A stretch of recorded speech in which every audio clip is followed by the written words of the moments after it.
அன்பானவர்களே, கர்த்தருடைய நாமத்தில் உங்களை மகிழ்ச்சியோடு வாழ்த்துகிறேன். கர்த்தர் உங்களோடு இருப்பாராக, உங்களை ஆசீர்வதிப்பாராக. நிறைய கிறிஸ்தவர்களை சந்திக்கும் பொழுது அவர்கள் தங்களுடைய வாழ்க்கையினுடைய முக்கியமான பிரச்சனையாக சொல்வது எதுவாக இருக்குன்றால், வாங்கின கடனை திருப்பி கொடுக்க முடியவில்லை. கொஞ்சம் தான் கடன் வாங்க ஆரம்பித்தேன், அது இன்றைக்கு பன்மடங்காக மாறிவிட்டது, திருப்பி செலுத்த முடியவில்லை. அது போன்ற ஒரு சூழலில் ஒரு கேள்வி, நாம் கடன் வாங்கலாமா, கடன் கொடுக்கலாமா, கடன் வாங்கலாமா, கடன் கொடுக்கலாமா? உபாகமம் 28ஆம் அத்தியாயத்துடைய 12ஆம் வசனம் சொல்லுகிறது, நீயோ கடன் கொடுப்பாய், கடன் வாங்காதிருப்பாய். ஆக அது என்ன நம்பிக்கை கொடுக்கணும்? நாம் ஆண்டவருடைய சரியான வழிகளில் நடந்தால், தேவனுடைய ஆலோசனைக்கு உட்பட்ட ஒரு ஜீவிதத்துக்குள் இருந்தால், கடன்கள் என்கிற கண்ணிகளுக்குள் நாம் விழுந்து விட மாட்டோம். கடன்கள் நம்முடைய வாழ்க்கையில் சிலவில் தேவைப்படும்.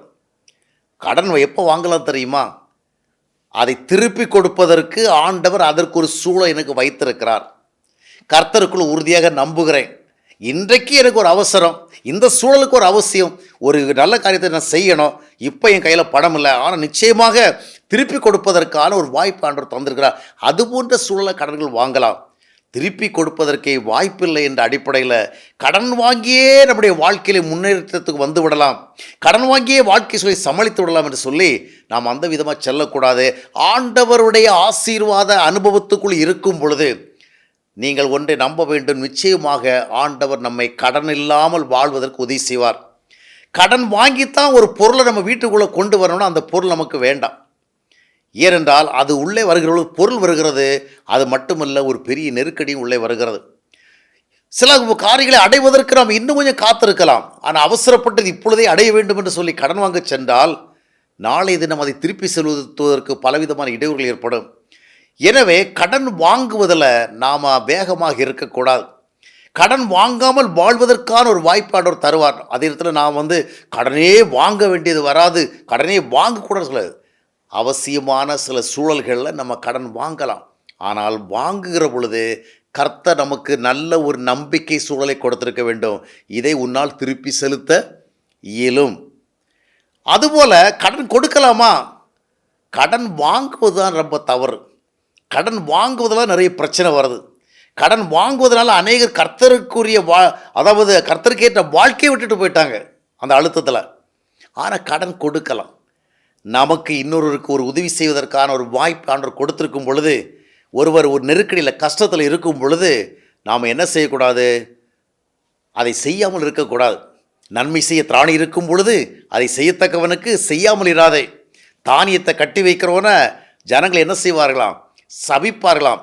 சில நேரத்தில் நம்மிடத்தில் வாங்கின கடனை மற்றவர்கள் திருப்பி தர இயலாத ஒரு சூழல் கூட ஏற்படும்.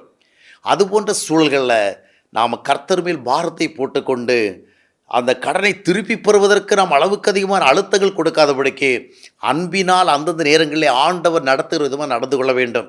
சில நேரங்களில் நான் சில நஷ்டங்களை ஏற்க நேரிடும், சில கஷ்டங்களை ஏற்க நேரிடும், சில இதில் நான் விட்டு கொடுக்க நேரிடும். அதற்காக இனி யாருக்கும் நான் கடன் கொடுக்க மாட்டேன், இல்லை ஒரு அவசரத்துக்கு இன்னும் யாராவது ஒரு கடன் கேட்டால் உங்களுக்கு கொடுக்க முடியும் என்றால், வாய்ப்பை கர்த்தர் கொடுத்திருந்தால் நிச்சயமாக அதை என்ன செய்ய வேண்டும். எனவே கடன் வாங்குகிற பழக்கத்தை நம்மை விட்டு விலக்க வேண்டும். ஆண்டவரை, கடன் வாங்காமல் வாழ்வதற்கான கிருபை எனக்கு தாரும்.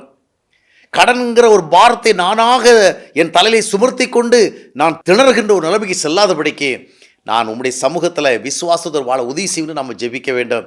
அதே இதில் கடன் கொடுக்கிற ஒரு திராணி இருந்தால் அந்த திராணியின் அடிப்படையில் நாம் கடன் கொடுக்க வேண்டும்.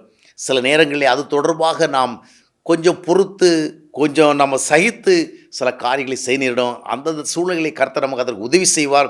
மற்றவர்களால் நமக்கு வர வேண்டிய சில காரியங்கள் வராமல் போனால் கூட ஆண்டவரால் வருகிற நன்மை தடைபடாது. எனவே ஆசீர்வாதத்தினுடைய அடையாளமாக கடன் கொடுக்கலாம்.